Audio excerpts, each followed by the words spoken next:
Bonsoir et bienvenue en ce samedi 16 avril 2022 et nous en sommes arrivés ce soir à la méditation numéro 747 et plus particulièrement à la méditation numéro 461 dans le livre de l'Apocalypse que nous méditons ensemble depuis le 1er janvier 2021. Avant de poursuivre dans notre méditation du jour, prions. Père, dans le nom de Jésus, bien-aimé Saint-Esprit, nous venons tout simplement, ce soir, nous répandre en action de grâce. Te dire simplement merci. Oh, c'est peu par rapport à ce que nous avons vu hier, ce que tu as fait, ce que tu fais pour chacun d'entre nous chaque jour. Mais focalisons-nous sur ce que tu as fait hier, ce que nous avons médité hier. En quelques heures, tout a basculé. Et tu le savais. Tu avais prévenu les disciples et tu savais tout ce qui allait se passer. Tu as voulu ressentir toutes les douleurs comme nous l'avons pu le voir hier. Cela nous paraît peut-être impensable pour nous, pour notre cerveau humain, mais c'est ce que tu as fait pour chacun d'entre nous. Alors, oui, nous te disons merci. Nous voulons te montrer notre gratitude, non pas simplement ce soir, mais chaque jour de notre vie, à chaque seconde. Alors conduis-nous, bien-aimé Saint-Esprit, dans le nom de Jésus, afin que nous soyons toujours les yeux fixés sur notre Seigneur, marchant dans ce chemin de victoire qu'il nous a donné, et que ceci, soit pour ta gloire, Père, dans le nom de Jésus. Amen. Nous allons poursuivre notre méditation sur la parole qui nous est donnée au travers du lendemain de la crucifixion de notre Seigneur. Enfin, quand je dis le lendemain, la suite logique de ce qui s'est passé. Nous allons le reprendre parce que, oui, effectivement, nous ne retournons pas méditer dans le livre de l'Apocalypse directement, chapitre 4, et au verset 9 et même le 10. Mais ce qui est important que nous comprenions, c'est que dans ce chapitre 4, c'est là où tout bascule finalement. Les 3 premiers chapitres du livre de l'Apocalypse, l'Église est encore sur terre. C'est-à-dire que la porte est encore ouverte. Et à partir du chapitre 4, lorsque l'apôtre Jean est ravi encore plus en esprit, dans une extase supérieure, et qu'il est là, sur la mer de glace, comme il le décrit, comme une mer de cristal, devant le trône du Tout-Puissant, notre Père, le Dieu Tout-Puissant, l'être suprême, celui qui a tout créé, à qui tout appartient, l'Église a été enlevée, elle n'est plus sur la terre. Qui dit enlèvement, dit retour de notre Seigneur Jésus pour, venir chercher son épouse, sans ride ni tache. Alors, il est important, de méditer le livre de l'Apocalypse comme nous le faisons chaque jour, mais de nous dire, dans ce chapitre 4, il est bon de voir, pour que notre Seigneur vienne chercher son épouse, sans ride ni tache, l'Église, celle de l'Église de Philadelphie, que nous avons pu méditer assez longuement l'année dernière, il est bon de voir ce qu'il a subi, on l'a vu hier, ce qu'il avait tout fait depuis dimanche dernier, mais aussi ce qu'il avait fait même un petit peu la veille, et surtout ce qu'il a fait hier pour nous. Il s'est livré en rançon pour chacun d'entre nous, que nous soyons chrétiens ou pas, il l'a fait, et il nous a apporté le salut. Tout comme la parole nous le dit, Dieu a tant aimé le monde qu'il a donné son Fils unique, afin que quiconque croit en lui ne périsse pas, mais qu'il ait la vie éternelle. Et c'est pour quiconque. Ensuite, il faut faire sa part. Chacun. C'est personnellement qu'on doit le faire. Notre Seigneur, notre Père, ont fait la leur. Chacun doit faire ce pas de foi. Mais reprenons, hier, dans notamment Matthieu, chapitre 27, nous avions vu, on va juste reprendre à partir du verset 57 pour faire le joint avec ce qui s'est passé aujourd'hui. C'était la mise au tombeau du corps de notre Seigneur.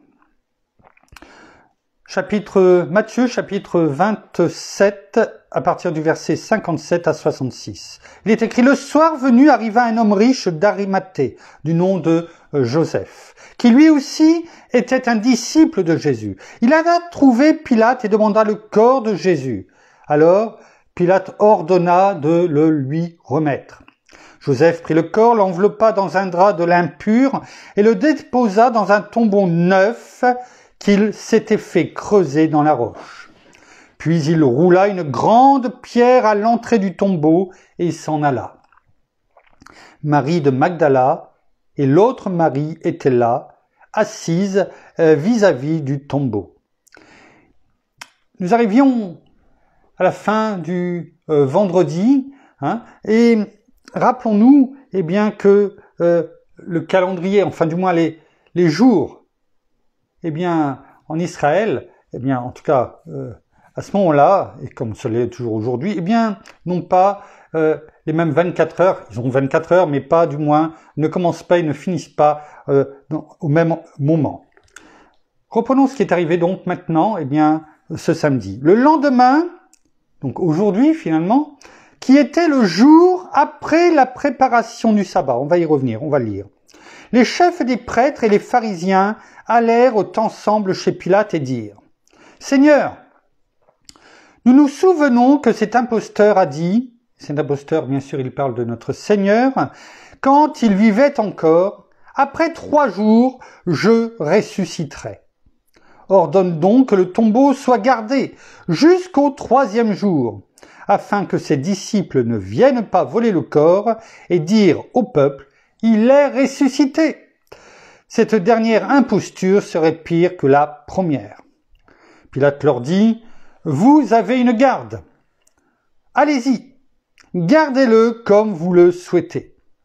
Ils s'en allèrent et firent surveiller le tombeau par la garde après avoir scellé la pierre. Voilà ce qui s'est passé en fait aujourd'hui. Alors, reprenons ce passage à partir du verset 62. Le lendemain, donc, c'est bien aujourd'hui. Aujourd'hui. Rappelons, que ce samedi, là-bas, à ce moment-là, et comme aujourd'hui, c'était le jour du sabbat. C'est pour ça que, quand on a vu à la fin, lorsque notre Seigneur a été mis au tombeau, dans ce tombeau, et que la pierre a été roulée, on voit pas Marie de Magdala et les autres Marie, et ceux qui étaient là, les autres femmes sûrement, comment dirais-je, faire le rituel, je dirais, qui était pour les morts. Pourquoi? Parce que, il fallait préparer, des aromates, etc. Et le jour du sabbat, le samedi, le vendredi soir arrivait, et le jour du sabbat, parce que, ça commençait environ vers 18h, allait commencer. Et à ce moment-là, il n'y avait rien qui pouvait se faire. Il fallait attendre, le lendemain. En effet, les jours là-bas allant d'un coucher du soleil à l'autre. C'est bon de comprendre cela, pourquoi les choses ne se sont pas, faites comme à l'accoutumée, comme on pourrait par exemple faire chez nous.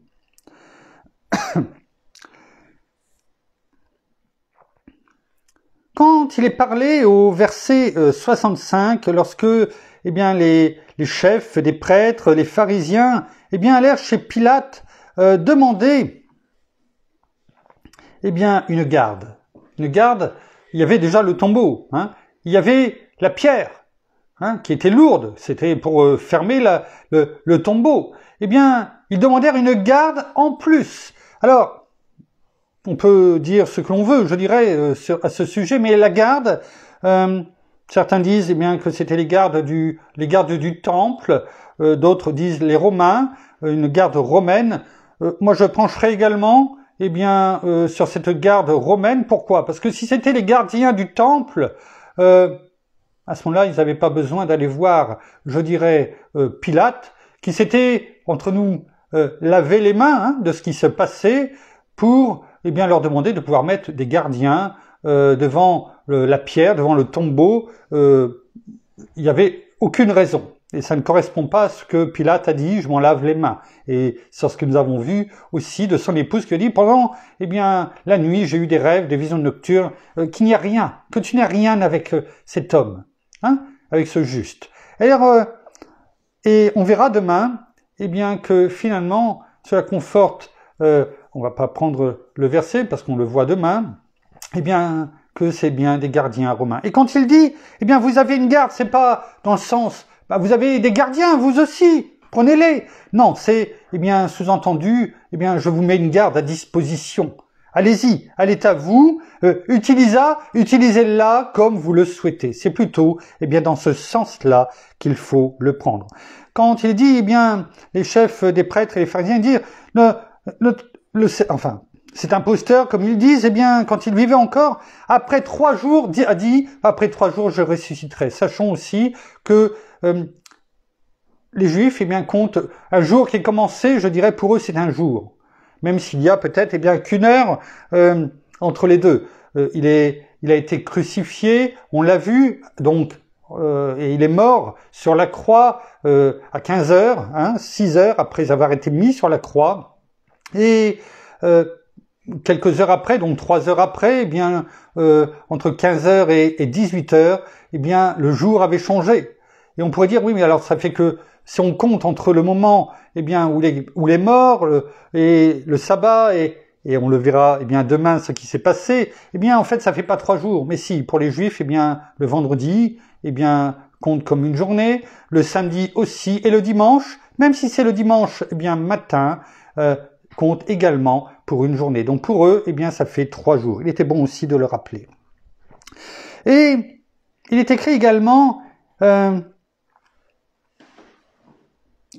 au dernier verset, au verset 66 de ce chapitre 27 de l'évangile de Matthieu, ils s'en allèrent et firent surveiller le tombeau par la garde, comme on vient de le dire, après avoir scellé la pierre. Alors, non seulement il y a une grande pierre, ils mettent des gardiens, mais en plus ils font sceller la pierre. Alors, sceller la pierre, c'est y apposer probablement, nous n'étions pas là, mais c'est comme cela que cela se faisait, eh bien, à cette époque, une corde attachée à la pierre et au tombeau en même temps, à la pierre et au tombeau. Doté à ses extrémités, aux extrémités bien sûr de la corde, il y avait des morceaux de cire, un peu comme aussi au Moyen-Âge ou avec les rois lorsqu'ils mettaient de la cire, afin que si c'était décacheté, je dirais, on puisse voir que la cire avait été coupée. Et donc c'était un indice comme quoi il y avait eu intrusion, ou en tout cas ouverture. Alors, il y avait aux extrémités, doté à ces extrémités de morceaux de cire avec, bien sûr, l'empreinte du sceau romain. Et ceci de manière, comme on vient de le dire, à détecter toute manipulation et donc à sécuriser ainsi l'endroit. C'était ce qui se faisait à ce moment-là, et on peut voir même, en retournant dans l'Ancien Testament, dans Daniel chapitre, excusez-moi, je recherche la référence, Daniel chapitre 6 au verset 18, regardons ce qui est écrit. C'est lorsque, bien sûr, le passage où le roi, qui s'était fait, je dirais, avoir par ses conseillers, met Daniel dans la fosse aux lions. Et regardez ce qui est dit.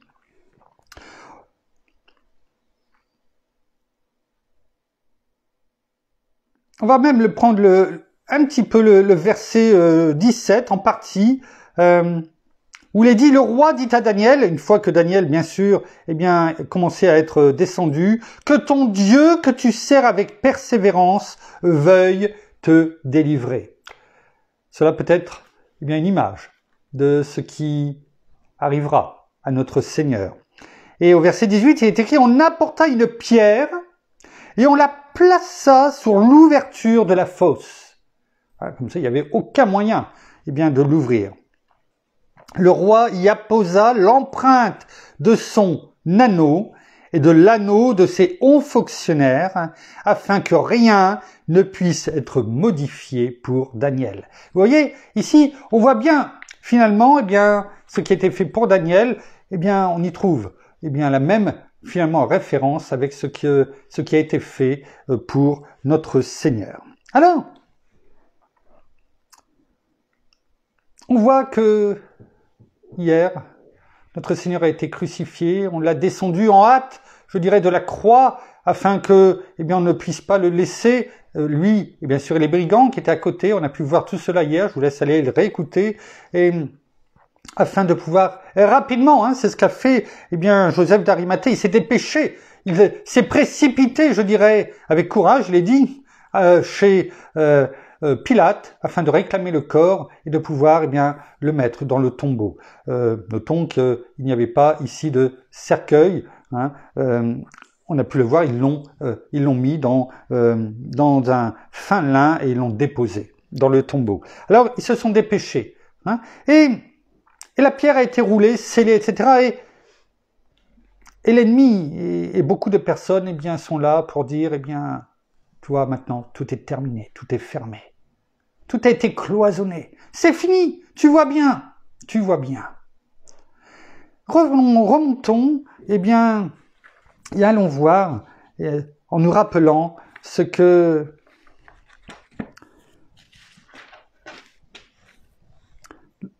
le jour précédent, dans le jardin de Gethsémanée,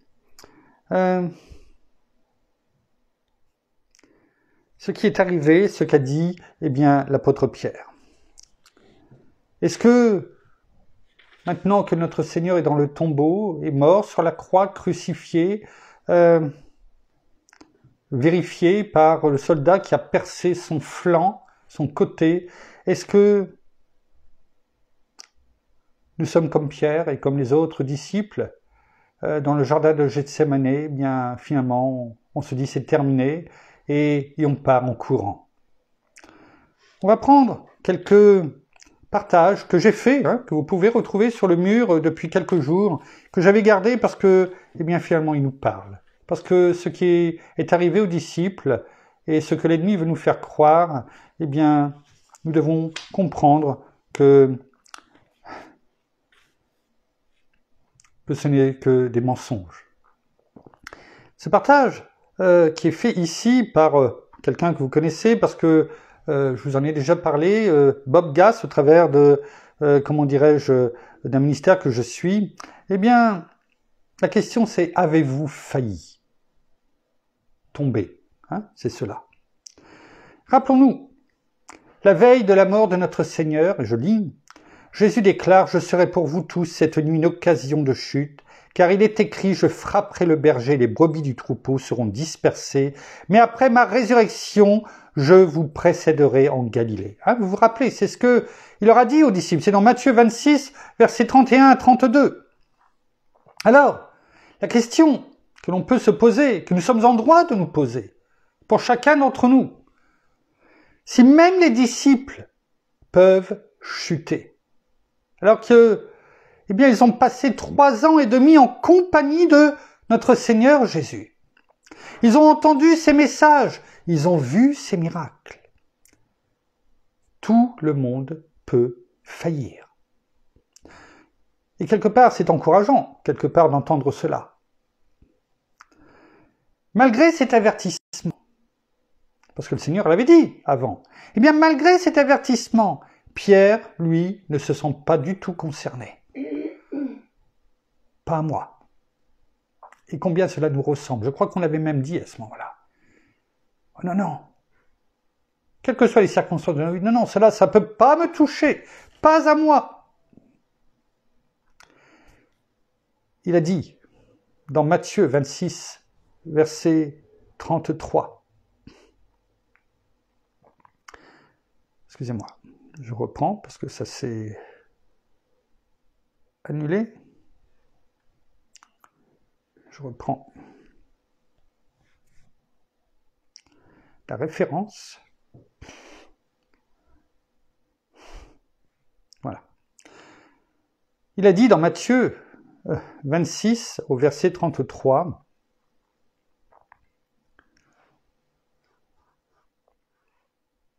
excusez-moi, je retrouve la référence. Quand tu serais pour tous une occasion de chute, tu ne le seras jamais pour moi. Voilà ce qu'il dit à notre Seigneur Jésus. Sous-entendu, ce que tu dis, Seigneur. À mon avis, tu t'es trompé parce que moi, c'est Pierre. Moi, c'est un tel. Et ce que la parole dit, ce que tu dis ou ce que la parole dit, cela ne peut pas m'arriver. Tu dois te tromper. Combien de fois nous ressemblons à Pierre à ce moment-là et nous pensons que la parole n'est pas pour nous. Pour les autres, oui, mais pas pour nous. Nous sommes supérieurs. Oh, cela fait tellement longtemps que nous méditons chaque jour. Et, Pasteur Frédéric, tu es au-delà de cela. Non, non. Quand la parole dit quelque chose, c'est toujours la vérité. C'est aussi, la parole nous donne des avertissements, afin que, nous soyons vigilants. Combien de fois notre Seigneur, l'a dit, et l'a dit lorsqu'il était à Gethsémani dans ses prières qu'il a faites par 3 fois, veillez et priez afin de ne pas tomber en tentation. Et là, Pierre a failli. A failli parce qu'il n'a pas écouté tout simplement le Seigneur. Et à ce moment-là, il aurait mieux fait de se taire. Et quelquefois, nous ferions bien mieux de nous taire et simplement de laisser la parole, couler en nous. Pierre, pourquoi ? Parce que Pierre faisait confiance tout simplement à ses propres forces. Pourtant, elles allaient voler en éclats. On l'a vu, tout cela. On ne va pas s'étendre dessus, on l'a vu. Et le Seigneur Jésus le savait. On n'a pas pris ce passage parce que on en a pris beaucoup et ça ne nous concernait pas à ce moment-là dans ce que nous disions, mais on le prend maintenant. Parce que le Seigneur lui avait fait une 2e fois, il lui avait fait connaître le pourquoi de ce qu'il disait. Il a répondu. C'est dans Luc, chapitre 22, versets 31 à 32. Je vous donne les références afin que vous puissiez aller les voir. Notre Seigneur lui a dit, « Simon, Simon, Satan vous a réclamé pour vous passer au crible comme le blé. Chacun des disciples. Et toi aussi, Pierre. » Mais il va dire quelque chose spécialement à Pierre par rapport à ce qu'il a dit. « Mais j'ai prié pour toi. » Et c'est ce qu'il nous dit à chacun d'entre nous. Pourquoi ? Afin que ta foi ne défaille pas. Et toi, quand tu seras revenu à moi, parce qu'il savait qu'il allait le renier. On l'a vu. Et il savait qu'il allait revenir à lui, qu'il allait pleurer amèrement et qu'il allait revenir à lui. Il le savait tout cela. Il y avait un cheminement à faire parce que Pierre n'avait pas voulu écouter. Quelquefois, on veut prendre des raccourcis pour aller plus vite, alors que nous devrions continuer à marcher avec notre Seigneur, parce que ce raccourci, va nous amener un peu comme Pierre à faillir, tout simplement, et finalement à faire marche arrière peut-être, et à revenir à l'endroit, auquel nous avons tourné. Et il lui dit, notre Seigneur, à Pierre, « Quand tu seras revenu à moi, affermis tes frères. » Il faut suivre le chemin que notre Seigneur nous donne, même si il y a des moments plus douloureux à traverser. Parce que cela va nous apprendre des choses, à faire confiance déjà, à croire ce que la parole nous dit, parce que sinon nous ne pourrons pas affermir nos frères et sœurs, ceux qui nous seront confiés. Satan allait mettre Pierre à l'épreuve, mais ses efforts ont été vains à Satan. Pourquoi ? Parce que Pierre était plus fort que Satan ? Non. Parce que Jésus l'était et lui a dit « J'ai prié pour toi ». N'oublions pas que notre Seigneur prie pour nous, pour toi, pour moi, pour chacun d'entre nous, si on veut bien encore le laisser faire. Oui, comme il est écrit ici, écrit Bob Gass dans sa conclusion, le plus merveilleux, c'est que Jésus prie pour vous aussi, pour nous aussi. Rappelons-nous ce qu'il est dit dans Jean, chapitre 17, la prière sacerdotale, la prière le message que notre Seigneur, cette discussion avec son Père, avec notre Père, que je vous invite à aller lire et relire, Jean chapitre 17, et notamment dans ce passage, mais allez lire tout le chapitre 17, 11, le verset 11 et le verset 20, il a été coupé ici. Père Saint, garde-les en ton nom. Voilà ce que le Seigneur demande à notre Père, à son Père, ce nom que tu m'as donné. Ce n'est pas pour eux seulement que je prie, mais encore pour ceux qui croiront en moi par leur parole. Donc, on peut voir ici que, eh bien oui, le Seigneur nous demande, comme à Pierre, eh bien, crois tout simplement ce que je te dis. Ne crois pas que tu es plus fort que ce que tu dis, que ce que je dis. Ne crois pas que, parce que ne doute pas finalement de ce que je te dis. Parce que sinon tu vas vouloir avancer par tes propres forces, par ta propre façon, et finalement tu vas faillir, comme ça a été le cas. Alors oui, tu vas revenir, et merci Seigneur, parce que c'est ce que tu fais pour chacun d'entre nous, mais nous avons pu voir aussi qu'il y en a un autre qui a failli, Judas, et qui lui n'est pas revenu. Donc, sachons être sages et croire en ce que notre Seigneur a demandé à notre Père, parce que, eh bien, il le fait pour chacun d'entre nous encore aujourd'hui. Alors, eh bien, tout comme les disciples, eh bien, et tous ceux qui étaient là et qui avaient mis leur confiance dans notre Seigneur, et quand ils l'ont vu crucifié et à 15 heures, eh bien, mourir sur cette croix, eh bien, je pense qu'ils devaient être défaits, totalement, complètement. C'est ce que nous avons pu voir au travers de la parole. Il n'y avait que quelques femmes qui étaient là, les autres, il y avait l'apôtre Jean aussi qui était là, mais tous les autres, où étaient-ils? Où étaient-ils? Et quand les choses se ferment, comme notre Seigneur a été enfermé dans ce tombeau, quand la pierre est roulée, quand les choses sont scellées, en tout cas ce que les autres disent, il n'y a plus rien à faire, eh bien, nous pouvons nous trouver, comme ce partage que j'ai fait aujourd'hui, que je vais vous lire également, eh bien, nous pouvons nous trouver parfois, eh bien, l'amertume des épreuves, eh bien, celle-ci nous plonge dans une angoissante nuit de ténèbres, abandonnés, critiqués, jugés, esselés, parce que les choses ne vont peut-être pas bien, parce que peut-être, eh bien, nous avons fait confiance en ce que le Seigneur nous a dit, et nous traversons des tempêtes, et bien sûr, eh bien, les gens arrivent et nous disent, et quelquefois c'est toujours, et bien souvent nos proches, eh bien, qui viennent nous dire, tu vois, finalement, on te l'avait dit. Et ils veulent remettre en cause, eh bien, ce que nous faisons, c'est-à-dire la voie que nous suivons, c'est-à-dire la voie, le Seigneur, la parole.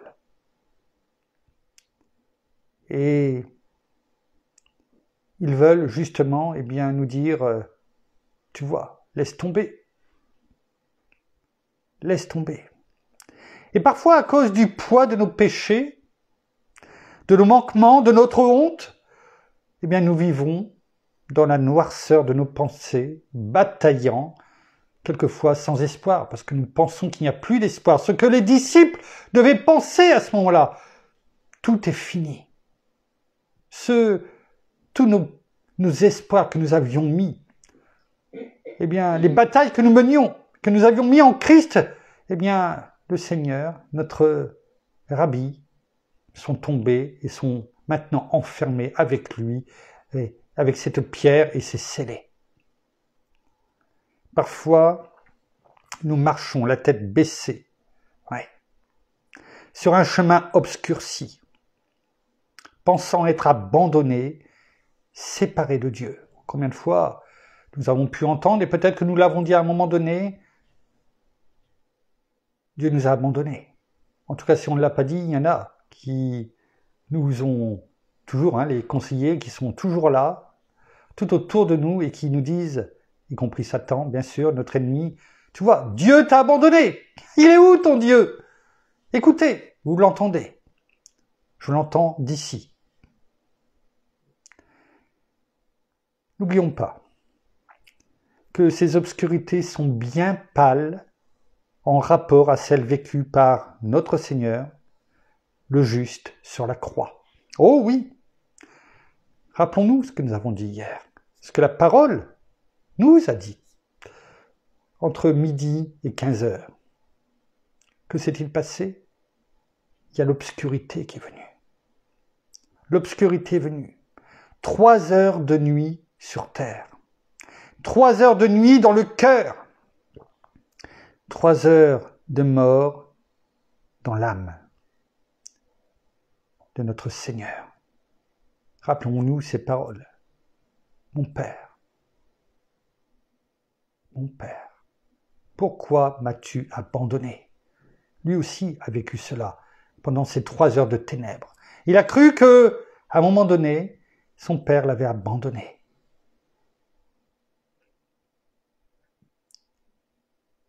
Lui, notre Seigneur, la lumière est dans le noir de la séparation d'avec Dieu. Mais ce n'est qu'une séparation. Alors, toutes ces personnes bien pensantes qui sont là et viennent nous dire, eh bien, voilà, reviens à la réalité. Reviens à la réalité. Ton Dieu t'a abandonné.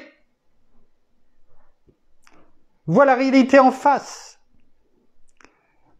Reviens dans la sagesse. La sagesse humaine, on sait ce que la parole nous dit sur la sagesse humaine. C'est à nous de tenir ferme et de ne pas faillir, de continuer et de demeurer dans la sagesse, cette sagesse humaine. Un pasteur, Samuel Foucard, j'ai trouvé ça tellement beau, je vais vous le lire pour terminer.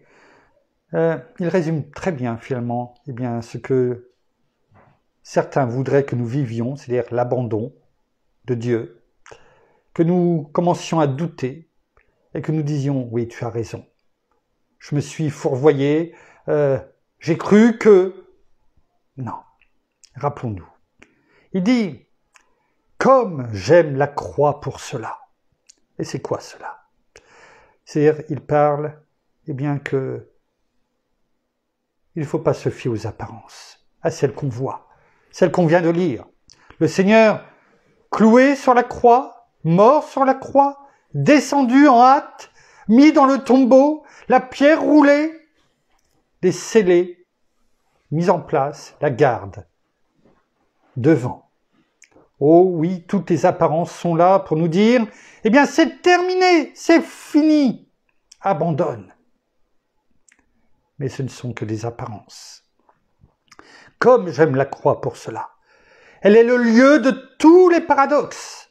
C'est le Seigneur de gloire qui est là, sur ce bois terrible. Sa gloire.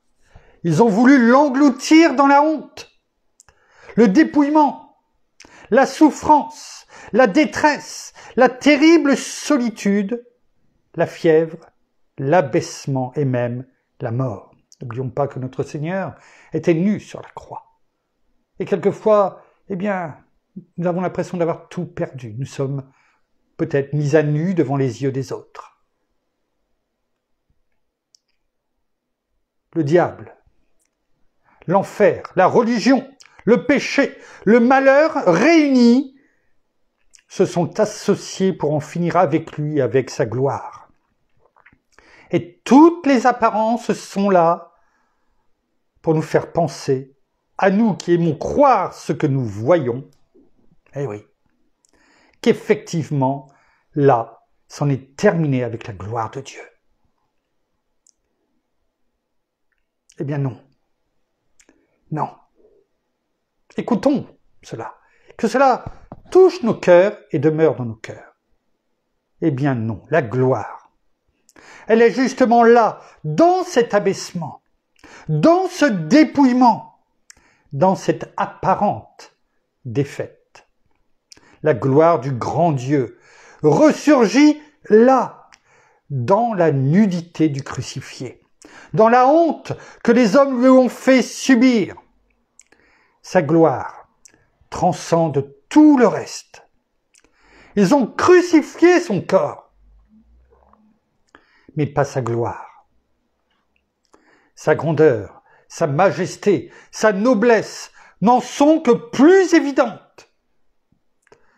Si souvent, l'œuvre de la croix dans votre vie, dans notre vie, je vais le mettre pour nous, dans notre vie, nous conduit à nous arrêter à ce que nous voyons. L'échec du présent, c'est ce que nous parlions précédemment. L'occasion manquée, la misère actuelle, l'incompréhension d'aujourd'hui. La souffrance intérieure, quelquefois au quotidien. Mais attendez, Dieu n'en a pas terminé avec nous. Sa gloire n'est pas morte. Cessons de nous arrêter à ce que sont les apparences, quelquefois même têtues, je dirais même très têtues. Dieu veut encore nous montrer sa gloire. Et pour cela, il faut que nous passions par cette croix qui nous fait reculer, quelquefois. N'ayons pas peur. Il est là, avec nous. Il n'est pas loin de nous. Il est encore là. Emmanuel. Rappelons-nous que c'est Dieu avec nous. Oh oui, il y avait de quoi jubiler ce soir-là pour l'ennemi, au pied de la croix. Pour tous ceux qui ne voulaient plus de ce Jésus. On l'a vu hier. Ils pensaient en avoir terminé avec lui. Ils se sont fiés aux apparences. Comme beaucoup, c'est moi qui le rajoute, comme beaucoup de monde se fie aux apparences en nous voyant. Rappelons-nous de tout ce que nous venons de lire.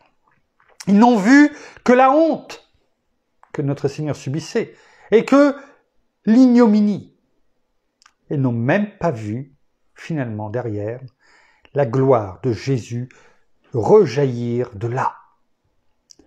Alors attendons-nous à cette gloire dans notre situation et cessons de nous arrêter aux apparences.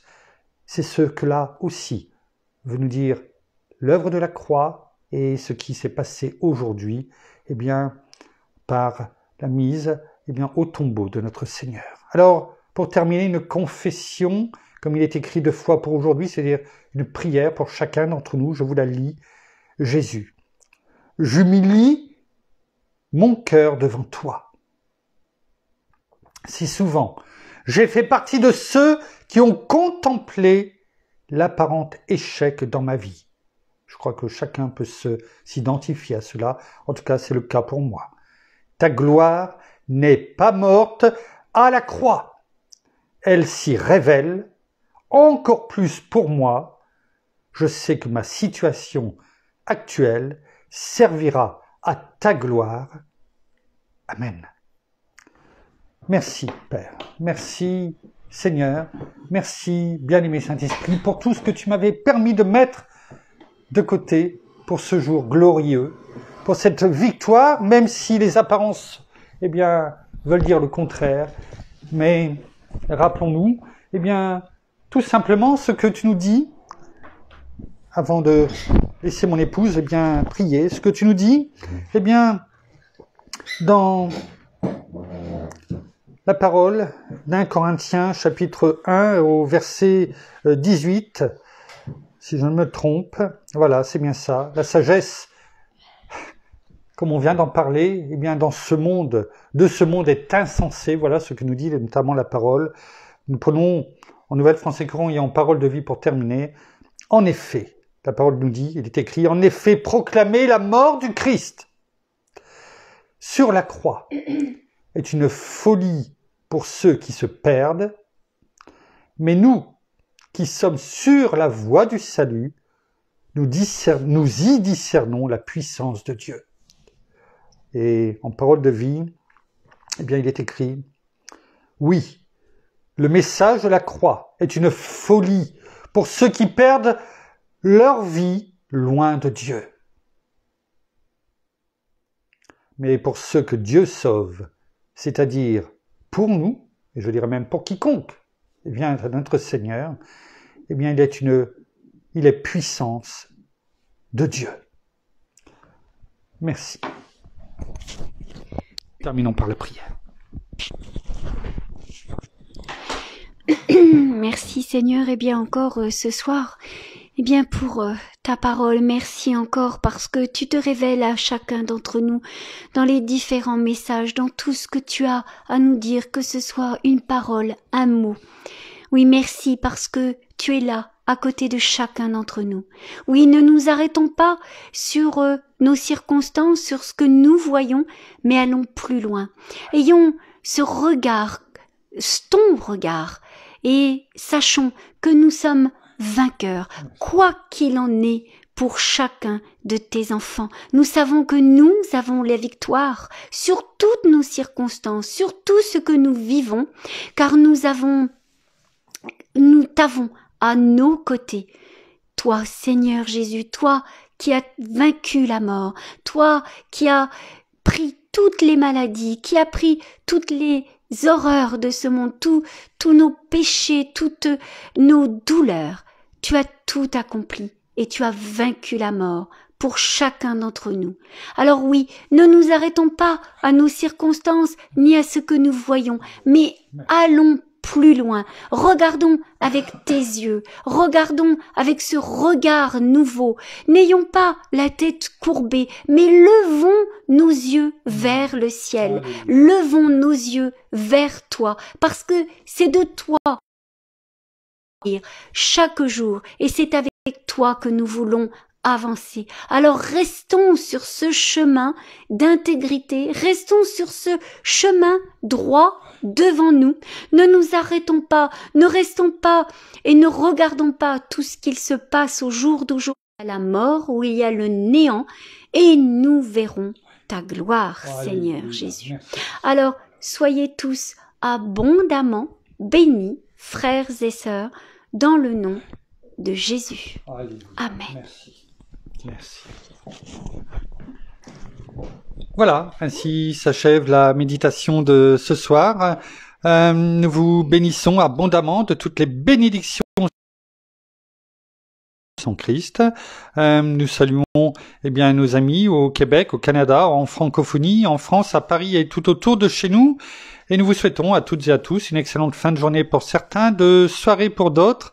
En tout cas, à toutes et à tous, une excellente nuit de repos dans la paix de notre Seigneur qui nous la donne abondamment. On a eu une petite coupure et nous vous donnons rendez-vous demain dimanche, donc non pas demain soir, mais demain un tout petit peu plus tôt que prévu, 1 heure avant, donc c'est-à-dire en ce qui nous concerne, nous prendrons le direct à midi et bien sûr, nous allons vous faire parvenir ce soir le lien sur de la chaîne du ministère, sur la chaîne YouTube, pour les louanges.